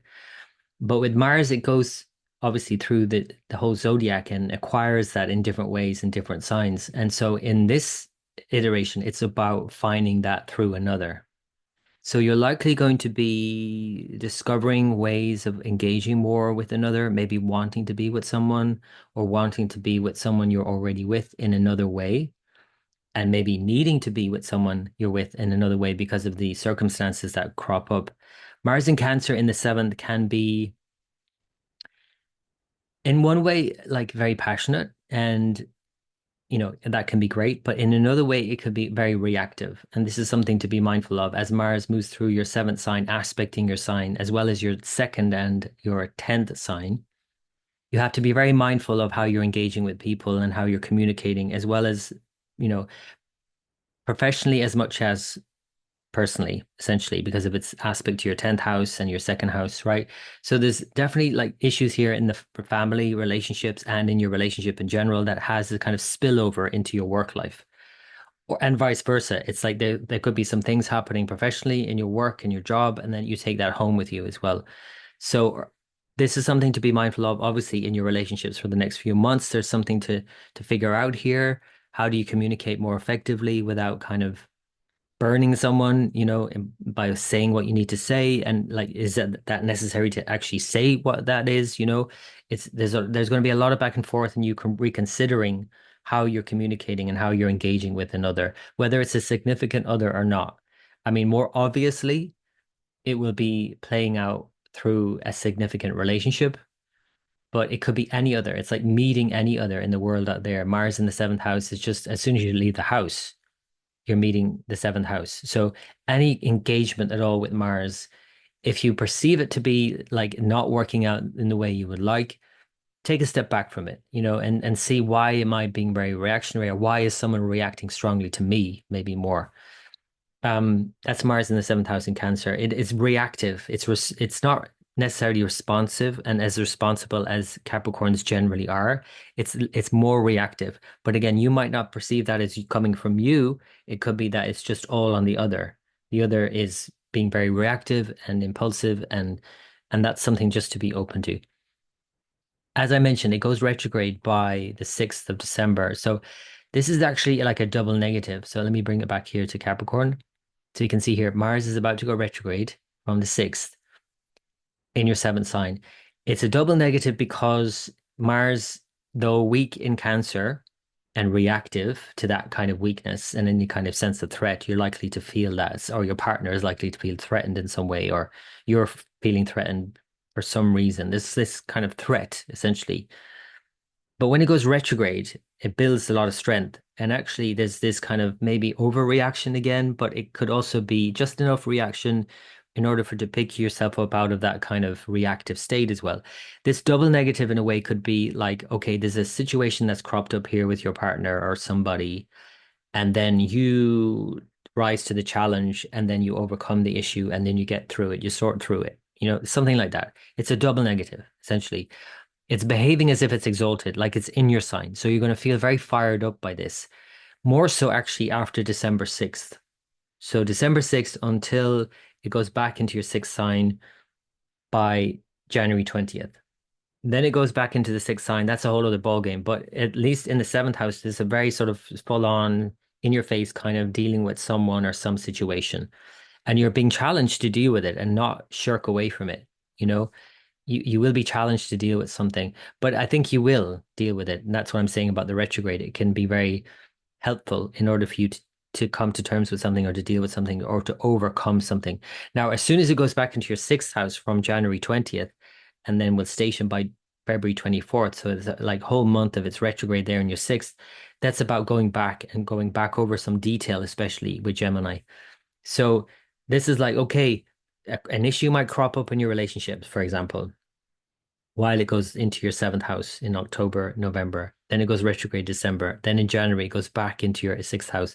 Okay, I've understood now this is the problem. There's an issue in our relationship. Let's go back to the drawing board and maybe figure out where we can sort out this issue. How can we sort of mitigate this problem? Mars retrograde in the sixth house could be like a problem that crops up that you deal with. Mars in the sixth house is actually a better place for Mars. Retrograde, yes, is something that you have to deal with. You have to go back over and work it out. And kind of, it's like a conflict resolution that has to occur here by the end of January and into February. By the time it goes forward again, by the end of February, things are moving forward. So that's positive, obviously, because things are moving forward and you can sort of move ahead with solving these problems, essentially, that have cropped up in the last few weeks and months. And then by the time it moves forward again into your seventh sign by April, so April, May into June, the first week of June, that's a whole, again, another 2 months of Mars in Cancer in your seventh sign. At this point, at least, you been working on the problems and solving problems and overcoming problems and the issues in your relationships. But this is the time to be mindful as well, because it's the last sort of transit in your seventh house, that you don't burn your bridges. I would say April, May into June. Maybe some bridges need to be burned. I don't know, but certainly consider this at this point. I would say maybe don't burn your bridges in the initial stages in October, November, December, and there's things to work out. Then by the time it's reached back again in April, May, June of 2025, then maybe if you decided, okay, we've worked this thing out or we haven't worked this thing out, and now I'm going to have to then say, okay, enough is enough. This could be that situation, or this has to change, or the way I'm relating to you has to change. Maybe the relationship itself doesn't change, but you relate differently to the person or any person. I think this is the potential here. And there's a lot of back and forth that you have to go through in the meantime, I would say.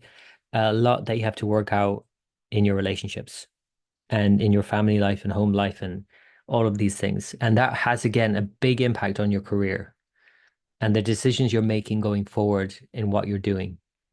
And when you think about it, unless you have that kind of stability in your home life and your family life and your relationships, you cannot do what you need to do in your work life. And that's also part of this Mars retrograde, that there are some things that you need to be worked out for you to be more successful in life as well.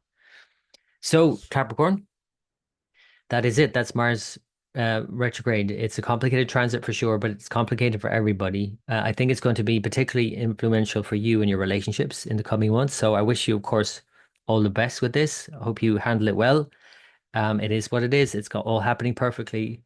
So I hope that's helped. And until next time. For Aquarius rising and or moon sign, Mars is moving into your sixth house sign, but it will slow down in November. And then by the first week of December, it will station and appear to move backwards from December 6th in your sixth house sign. Mars in the sixth is potentially a positive thing, but the fact that it's in Cancer could certainly challenge you to overcome something. And you might not always overcome it. You might not always feel like it. That's the issue with Mars and Cancer. Cancer is about your feelings. But sixth sign is about what you need to do. It's like the day-to-day stuff that you need to the actions you need to take every day. You need to do such and such to get to where you need to go. Mars in Cancer is like saying, okay, you need to do this and need to do that. But then there's another voice in your head, like a little demon on your shoulder saying, no, but do you really need to do that? No, you shouldn't do that. No, maybe do this. That's Mars in Cancer in the sixth. It's like, it's part of reason why, Aquarius has this kind of like demon on their shoulder anyway, because of Cancer in the sixth. It's like sixth house are the things, whether we like to do it or not, or whether we want to do it or not, they're things we have to do. But if Cancer is ruler or in the sixth, then that depends on how you feel on any given day. And now you're throwing Mars into the mix, and it's like these things that you have to do. Mars is what you have to do. It's your third and 10th Lord in your sixth house, and yet you still might not feel like it. So it is going to challenge you to do the things you have to do, whether you feel like it or not. Essentially, that's Mars in the sixth.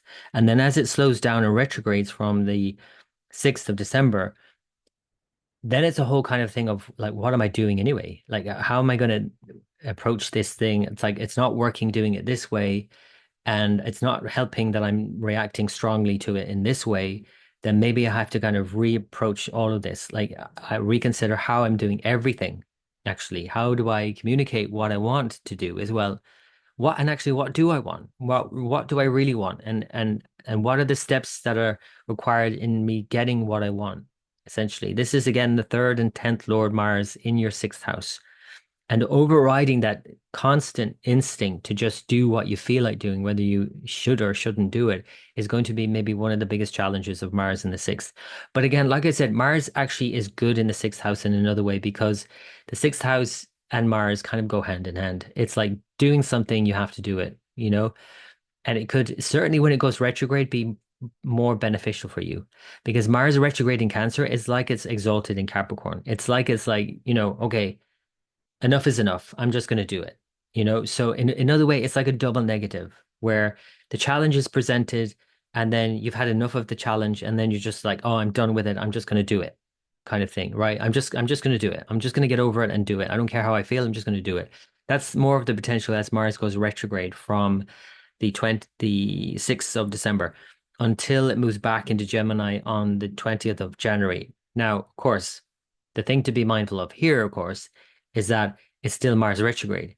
And whatever you do, it just doesn't have the kind of results that you would anticipate with a typical forward moving Mars. Mars, again, is about action. And for you, it's very much about action because it rules your 10th house and your third house. It's like being very deliberate and very enterprising and very making a lot of effort into doing something. But it's going backwards from the 6th of December until the 24th of February. So for December, January, and February, you're having to be really patient with whatever you're doing because it's just not going to work out the way you think it should. But then as it moves back from your sixth into your fifth house, it will move back into Gemini again and revisit all of those plans that you've been making and you are making currently. As I record this in October 2024, there's probably a lot of plans that you have, but there's also probably plans that you've set in motion that you're now having to go back over because there was something missed. There were maybe some detail missed, or your plans didn't work out as you wanted, and now you have to go back to the drawing board. The fifth house is very much about making plans and how you see things pan out and how you make decisions and being very clear about making decisions. And yet, Mars in the fifth house retrograde, especially from January 20th, remember, until February 24th, is not clear in how to get forward with those plans. It doesn't see a direct route forward. But as it then stations and goes direct again by the end of February, that's a period where you can be more deliberate and take action and make decisions that are more, okay, I've worked all of these things out now and I'm kind of done with all of the delay here. And yeah, it's given me new perspectives on how to do things and new and maybe I'm doing things differently. And maybe actually what I'm doing is completely different. Maybe I've changed jobs during this phase. Maybe I've changed the way I work, or maybe something at work has changed. Maybe my boss has changed. Whatever, because the fifth house is very much about change at work, by the way. It's the eighth from the 10th. So, and then it's the fifth is also the third from the third. So it's very much about making effort and making changes to your work. So obviously this Mars overall is showing that. And then it goes back into your sixth by April. So this shows that there is this kind of like, okay, all of these changes have happened now, the way I'm doing things, what I'm doing, who I'm doing them with. And now I'm going back to the drawing board and now I'm actually implementing all of these things. By the time April swings around again, April, May into June, Mars is back in your sixth and it's asking you to kind of really push these ideas through and to implement them, like to really put them into practice no matter what you feel like. Even if you, whether you feel like it or not, Mars and Cancer is in the sixth is asking you to do it. Just do it, as the Nike slogan goes. And by that stage, you will be just over it anyway and wanting to just do it and finish it or just get on with it. Right. So I think that's the main thing to recognize here, that there's something you're starting perhaps in October, or maybe finishing as well, because Mars in the sixth also looks at the 12th and looks at your sign. It aspects these signs. So maybe there's something you're finishing, and then there's kind of like having to restart everything or go back and start over, reinvent yourself, as they say. Mars retrogrades are like that. So then after the whole thing is done and you've kind of redone everything and reinvented yourself and like, okay, now I'm doing this thing, then it's like this last push about just going ahead and doing it and implementing that thing. And that's again, like I said, by next April, May into June. So, Aquarius, I hope that's been of help. It's definitely a complicated time. Mars retrogrades are generally, but I do think that you can benefit from this more than most signs. And I think you're going to be able to overcome the challenges it presents. And in fact, the challenge itself will be what helps you to improve your life and your work life, especially, but your life in general too. Your health is going to improve, I think, during this, but again, it might also bring up an issue so that you have to overcome it. But again, you overcome it and then you get healthier. So overall, I think work life, your health, your personal sense of achievement, and your own autonomy is going to feel boosted by this ultimately. Ultimately, like I said, initially it might be frustrating as it retrogrades, but ultimately you'll overcome the challenges and improve things. So I hope that's been of help. As always, wishing you the best, and until next time. For Pisces rising and or moon sign, Mars is moving into your fifth house sign in Cancer by October 20th and will slow down and begin to retrograde by December 6th. So you've got the end of October, all of November, and into December as Mars moves forward in your fifth house sign. Mars is very much about you planning ahead, seeing the future, and considering that it's your second lord, which is about the future, and it's all about having a vision for your future and your financial future and your family and community, as well as your ninth house and what you believe is possible. It is combined now with the fifth house, which, like the ninth house, is very much about doing things on purpose and being very clear about things and seeing that vision through. Essentially, that's what Mars in the fifth house can feel like. But of course, Mars is in Cancer. It's a sign that likes to meander. It doesn't really make it from A to B very quickly or in a straight line like Mars would have it. It's more about kind of back and forth and toing and froing and sideways. And it's kind of like, okay, well, okay, maybe I can think about this way and that way and this way and that way. And it's not a direct route for sure. And Mars and that part of you can get frustrated if you can't clearly see a way forward. Now, the most obvious expression of the fifth house is children. If you have any, be mindful of them, as in be mindful of you dealing with them. It's not necessarily about them so much as it about you in your engagement with them. So, because this could be frustrating. They could be expressing something, they could be acting out, you could be acting out as a parent. This could be some frustration that you both have to deal with together. But even if you don't have children, this is like a plan for your future, for your life, the thing that you want, dearly want. And Mars in Cancer makes it feel like if I don't get it, I'm going to die, kind of thing. You know, Mars in Cancer is overreactive to any perceived threat, you know, and it's about checking that reaction and overreaction more especially and sitting back on it a bit and saying, why am I reacting so strongly to this thing? Because is it really that necessary to be that kind of way, you know, about this? Like, is it that important even? If it is, of course, Mars will let you know because if you get angry about something, that's telling you something important, that there's something here that's dear to you that you want to make happen. Just as if one of your children, if you have children, were threatened in some way by somebody, like a child at school is being bullied, for example. Obviously, you're going to react very strongly to that, and you need to. But how you actually engage with the bully, for example, will be really important in how that all pans out because you could easily overdo it. This is obviously just an example, like you might not even have children, but if you overengage with the bully or, you know, lash out yourself, it's not going to make it any better. So in other words, if you can draw that into your own experience of whatever it is that you're planning, for example, if it's a financial thing, like is it really going to help if you're like anticipating something quite negative, if you're reacting very strongly to any kind of negative anticipation financially? Or is it better to actually just approach it with a cool level head and saying, okay, this is what I need to deal with financially? Obviously, the latter is the better approach, but Mars in Cancer, it doesn't tend to do that. It tends to be very reactive in any kind of threat at all. And because it's aspecting your eighth sign, your 11th sign, your 12th sign, it also implicates other money houses and kind of unforeseeables that you might react strongly against if it's anything to do with money or earnings or joint resources and with your partner or any kind of other entity. So just notice, just take note of any of those reactions, essentially, is what I'm saying. Let's move it forward and see how then it begins to retrograde because its retrograde obviously is going to shift everything. It's changing everything completely because by December 6th, it starts to move backwards in your fifth sign in Cancer. It's almost as if it behaves exalted in a way, as if it were in Capricorn in your 11th whole sign where Pluto is. And this Mars opposite Pluto anyway is this kind of really power struggle that's going on. Now, again, if it's playing out in more obvious ways in relationships like children in the fifth house, then the opposite end of that is friends in the 11th. And oftentimes, when one of the other are impacted, then, well, obviously it impacts the other. Oftentimes, you'll see this in people who are very focused on their children and not enough on their friends, or vice versa.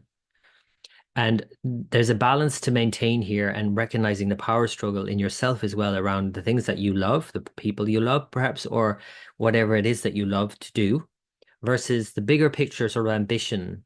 And the friends are just a kind of like reflection of that bigger societal thing, in a sense, that you have to balance with your own needs.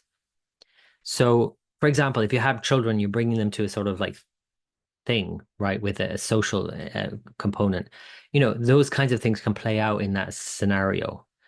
But that's just again pointing to a deeper aspect of the fifth and 11th, which is telling you to be really mindful of what you love to do, what you hold dear, like maybe so close to your chest that you don't share it as well with others, and what you do open up to, and how you can be more open and allowing at this time, because this would be a better approach with a Mars retrograde in your fifth in Cancer, just to be more open and allowing and allow things to pan out as they will, because they will.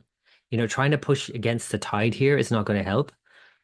This is a better time to go back, to redo things, to just reappraise your approach, at least, the way you think about things, what you think is possible, and maybe keep an open mind about what you think is possible, whether it's in a plan you have, whether it's an issue with your children, or it's a plan that you have, an idea that you have about making something happen, and the resources, the finances that are required to see that through. Keep an open mind. I think, that's a better approach to this Mars retrograde.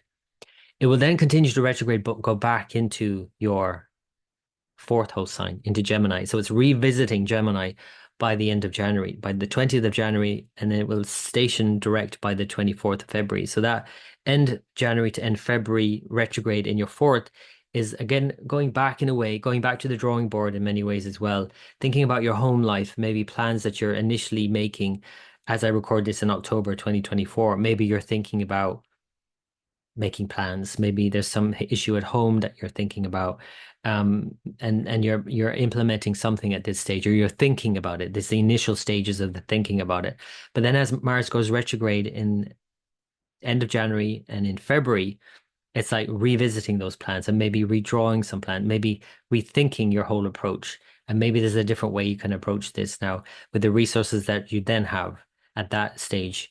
So then as it moves direct, as it will by the end of February, this will be a better time to actually move forward with your plans, obviously, and to whether it's, also travel plans is a big thing for you at Mars. It's your ninth lord, of course, but also family plans and things like that. Second lord. And as it's moving forward now, finally, again, within your fourth house, it's like, okay, now I'm clear about what I need to do and the resources that I need to put in place for this thing that I want, whether it's a home thing. Like, for example, it could be a home renovation as an example. These are obviously just very particular examples that might not apply to you, but again, the analogy is important. So if you're planning on renovations to your home, in October 2024, around this time, and then you have to kind of see, well, what resources do you have to see that through? And then as it goes back into your fourth sign by January, February, and then continues to move forward in your fourth sign, March into April, then obviously there's this whole kind of thing like, you're having to work out, and to be patient with that process as any renovation project obviously requires. But again, even if it's not a renovation project, whatever it is that you're doing at home, whatever plans you have, to be really patient, essentially, with yourself and with other people. Then it moves forward again, and by April, it will move back into Cancer, back into your fifth sign. So this is a whole kind of like, okay, last couple of months, April, May, into the beginning of June, of planning again. And whatever about what you feel about it, Cancer, and whatever reactions, however strong you feel about that, there's something that's panning out now, at least, because it's finishing its retrograde.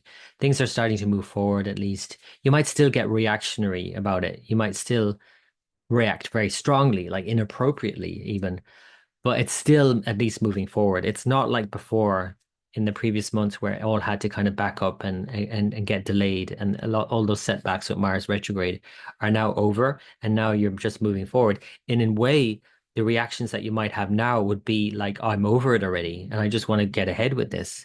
And that might be the kind of any kind of not delay necessarily, but any kind of meandering about, or, you know, offering new options as Cancer many times does. It's like, oh, but we could do it this way. And then, oh, look over here, look over here. Cancer, Mars, that's why they don't get along in one way, because it's like mood sway. It's like, oh, yeah, maybe we could do it this way, or I don't really feel like doing it today.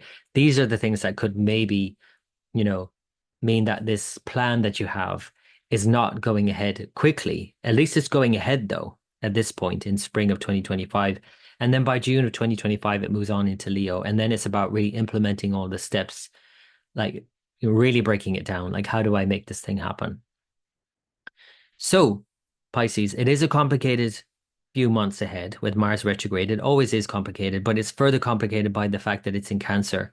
But I do think it benefits you enormously because it is your fifth sign and it's a very auspicious place. And even if you get frustrated with your kids, if you have any, or with your own plans, try not to push things ahead so soon and instead think about that any delay is actually an opportunity and think about it more so as an opportunity just to see it differently. And actually, that then leads to other potentials and opportunities that you might not have seen from the get-go. So, Pisces, hope that's been of help. Wish you all the best. And until next time.